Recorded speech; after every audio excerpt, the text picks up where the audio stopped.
ছাত্র জনতার রক্তক্ষয়ী গণ অভ্যুত্থানের মধ্য দিয়ে পতন ঘটে দীর্ঘ ১৫ বছর ধরে ক্ষমতায় থাকা ফ্যাসিস্ট শাসক শেখ হাসিনা ও তার দল আওয়ামী লীগের। বর্তমানে দলটির শীর্ষ নেতৃত্ব প্রতিবেশী দেশ ভারতে পলাতক রয়েছেন। এছাড়া দেশে বিদেশে পালিয়ে বা আত্মগোপনে রয়েছে এই দলের বিভিন্ন পর্যায়ের নেতাকর্মীরা। অন্যদিকে গণহত্যার দায়ে গ্রেফতার হয়ে কারাগারে রয়েছে বড় একটি সংখ্যার কেন্দ্রীয় নেতা সহ কর্মীরাও।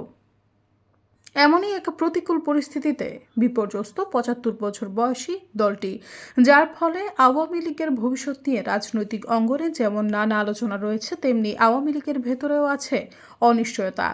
তবে পতনের ৬ মাস পার হলেও পরিস্থিতির জন্য আওয়ামী লীগের কোনো অনুশোচনা বা ক্ষমা চাওয়ার কোনো লক্ষণ দেখা যাচ্ছে না।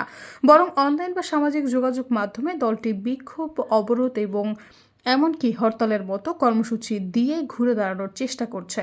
তবে তাদের এই প্রচেষ্টা কতটা সফল হবে তা নিয়ে রয়েছে নানা আলোচনা। সম্প্রতি বেসরকারি টেলিভিশন যমুনার একটি অনুষ্ঠানে আওয়ামী লীগের ভবিষ্যৎ নিয়ে কথা বলেছেন তরুণ রাজনীতিবিদ ও জাতীয় পার্টির চেয়ারম্যান ব্যারিস্টার আন্দালিব রহমান পার্থ। সৈয়দা ফারিয়া, সমযোগ।